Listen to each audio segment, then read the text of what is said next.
Hey there, my wedding planning friends, and welcome back to my channel. If this is your first time here, thanks so much for clicking on my video. I'm Emily Summer. I'm a wedding planner based in Montana, and I make weekly videos about wedding planning tips and advice. So today I wanted to talk about something that will probably be addressed again in future videos because I think it's very important to really understand your expectations of a wedding coordinator and what they will do versus what they won't do. So today's video is all about 7 things your wedding coordinator will and won't do.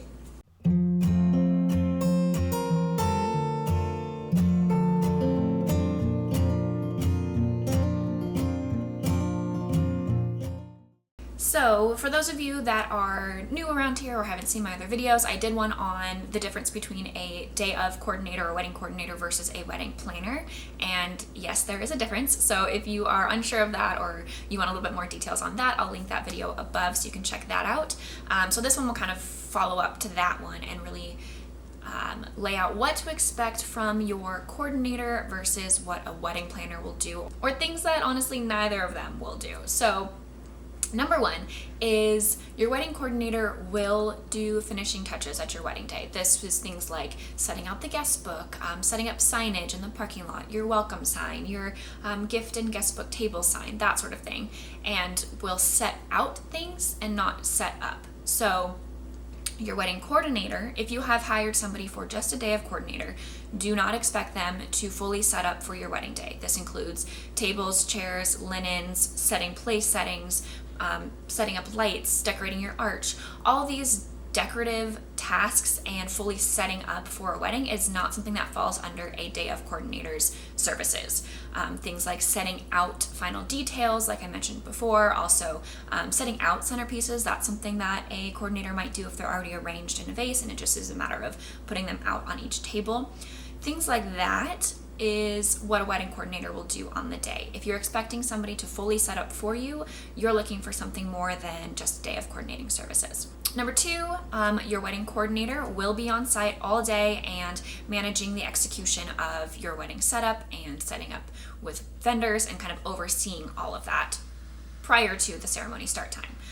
What your coordinator won't do is leave the premise or run any sort of errands for you. Once we are on site, we are there for the full day.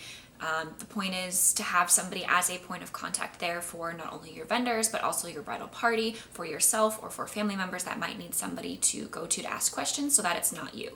So if we are there and you realize that we don't have ice or we don't have your cake knife or something like that, don't expect your coordinator to be able to leave to accomplish those tasks. Likely they will find somebody to do that for you, so at least they're there to kind of task these items and be able to execute whatever needs to get done, but don't expect them to leave the premise. Number 3, your coordinator might bring decorations or items from their personal inventory if they have a personal inventory. So for myself, I do have a selection of vases, I have different card boxes and little detail items like that I bring to a lot of my weddings so that clients can have free reign of those things and not have to worry about renting them.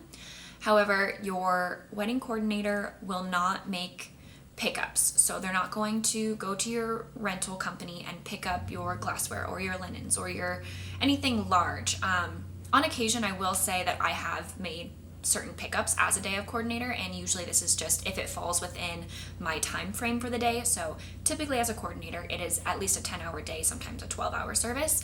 And if there's not a whole lot of setup to be done on the day, adding in a quick pickup if it's not somewhere super far out of town, like I've picked up bouquets before, or some little desserts or things that are easily managed by just myself as an individual and not a bunch of things that you're gonna have to haul or what you would pay a rental company to come deliver for you. Little things like that, if it fits into that time frame that I'm already being hired for, I will do. But this is just something to communicate with your coordinator because that is technically not in the job description to make pickups. Number 4, your wedding coordinator will make sure that your cake and dessert table is fully stocked with plates, cake knife and server, utensils, and everything that you need on the table. What your coordinator will not do is cut and serve your wedding cake. I've had to have this conversation multiple times, and it's just one of those little details that a lot of couples don't think about in the planning stage until you're actually faced with it. And that is making sure that if you plan to have a full cake that you are going to cut and serve to your guests, you need to make sure that you have a plan in place for how that's going to happen.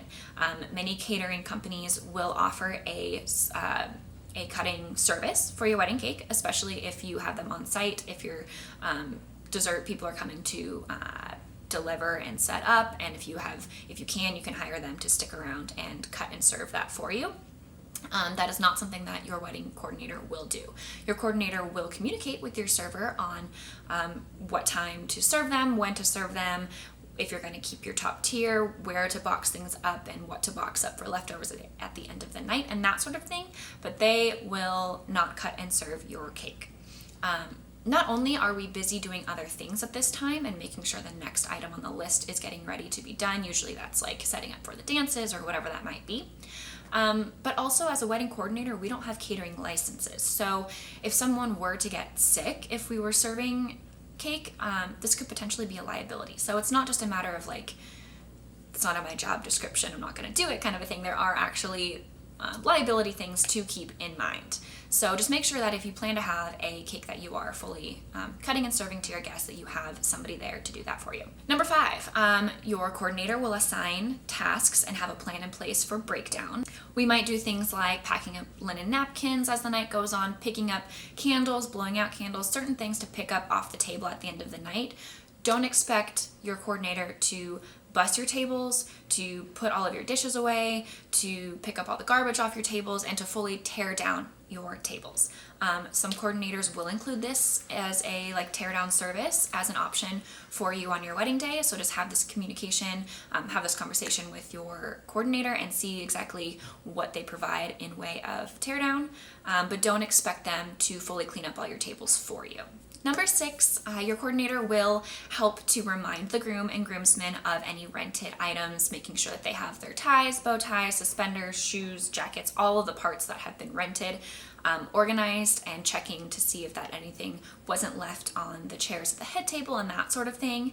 Your coordinator will not return any items that need to be returned after the wedding. So for one thing, it's after the wedding and typically not in the contracted time. And not only that, however, when you go to return groomsmen suits or tuxes or whatever you have rented, those items are under your name, and if there's any damages, it falls on whoever drops off these items. So if something's missing or damaged and I'm the one that's going to drop it off, I'm the one that's going to have to pay the fee when I get there. So just for liability reasons and also for timing, that is on you after the wedding. Make sure that everyone is fully aware of what needs to get returned and have it all gathered up the night before at the end of your wedding. And finally, number 7, your day of coordinator will coordinate and manage all of the events in the timeline of your wedding day. They will line up everyone for the processional. They will make sure everyone is ready on time for photos.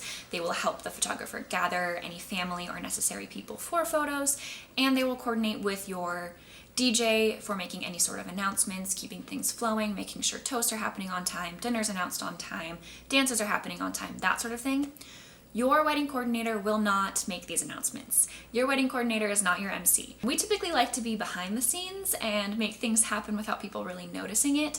Don't expect your coordinator to be super comfortable on a mic and be able to make all the proper announcements that you need on your wedding day. So this is why having a good DJ is super important on your wedding day, because they will work. It's really a partnership between myself and the DJ on the wedding day to make sure that everything is happening, everything's running smoothly and the day is flowing nicely and things are happening on time and keeping the guests entertained and having a successful wedding day. So there are just 7 of the things that your wedding coordinator will and won't do on your wedding day, and I'm sure there will be at least another video to come like this one, because I think it's super important to make sure that we are clarifying exactly what our duties are, what you can expect from us as a wedding coordinator, and just make sure that we are on the same page prior to your wedding day to have the best possible day. Hopefully you found this video helpful. If you did, please like and subscribe to get weekly videos on wedding planning tips and advice, and we'll see you next week.